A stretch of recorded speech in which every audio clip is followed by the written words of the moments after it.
Well, things are constantly changing, and it gave me a sense of not knowing where I was or where I was going. Not being in a firm, known spot is part of is an idea now in the air. Chaos is such a misunderstood word. You see, for many people, chaos means disorder. Curiously, chaos, as studied in modern science, and many people speak of the new science of chaos, chaos is a type of order.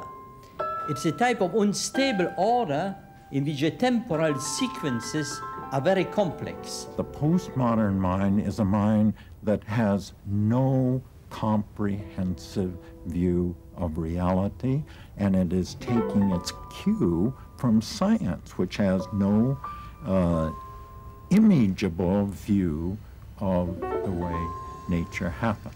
The conversation is about the fact of the reality of the society as we see it now on the table, presented by people who are quite capable. We have people who risk madness by trying to make themselves good people.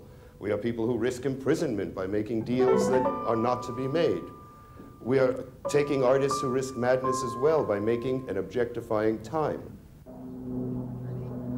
Can we sail the sea of life without a compass and still reach compassion?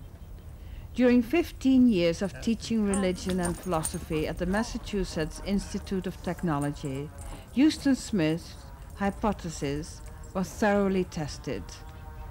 An epistemology that aims relentlessly at control rules out the possibility of transcendence. Ça dépend de la condition initiale, évidemment. Bien sûr.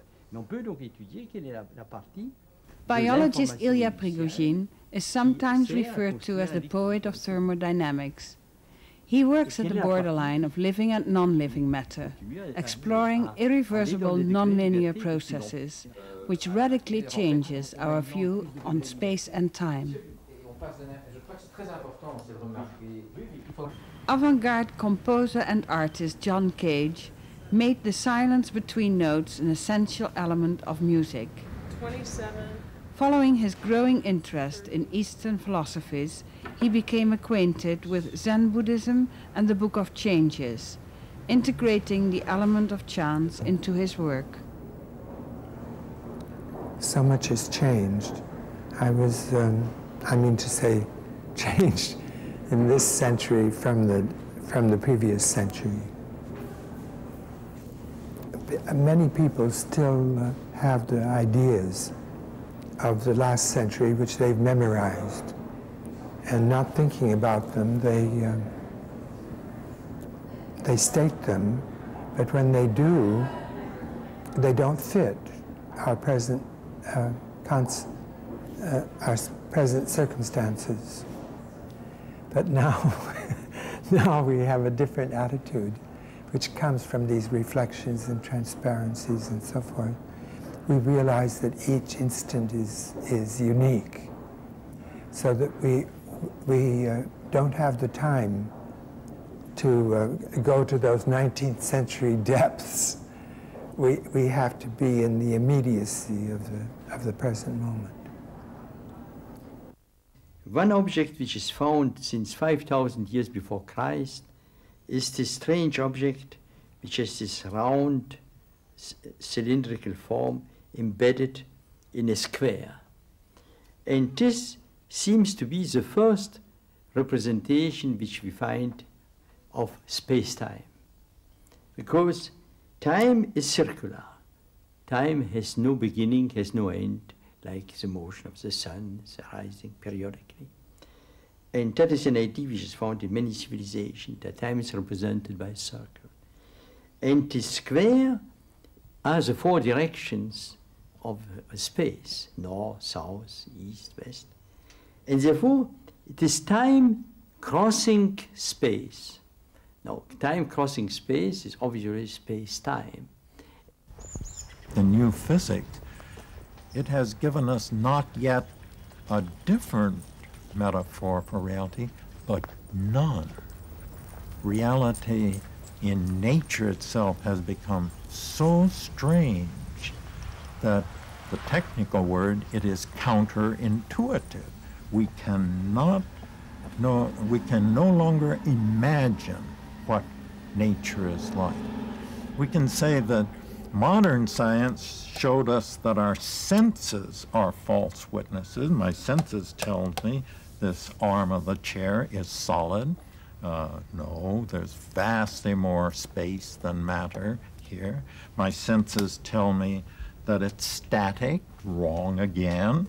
Science said it's actually a hive of activity in which electrons are circling nuclei a million billion times a second, something like that.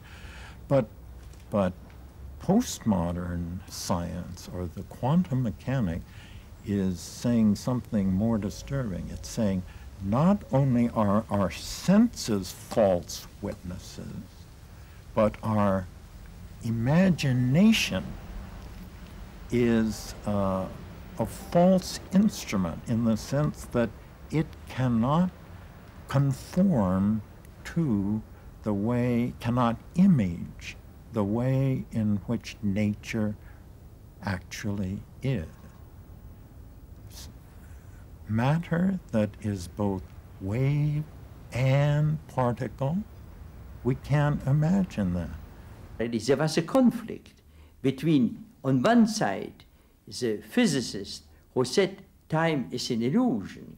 On the other hand, the philosophers, or everybody, I mean just any human being, for whom time is a fundamental dimension, the basic existential dimension. And this is a question which people have asked since the start of rational thought. Now, in modern quantum mechanics, based on Schrödinger, Heisenberg, Dirac, and so on, the basic equation presents a law. There are no events on the basic level. In the orthodox Copenhagen interpretation, we are creating the events by measuring something. So we come again to the idea that we are perturbing a timeless universe. And that is something which is very difficult to believe for me. And that is the reason why I have developed recently a theory in which the events are due to the instability of the dynamics itself and not to the measuring process which introduces a subjectivistic element into the theory. Art may be the last place that anyone has to exercise their act of discovery.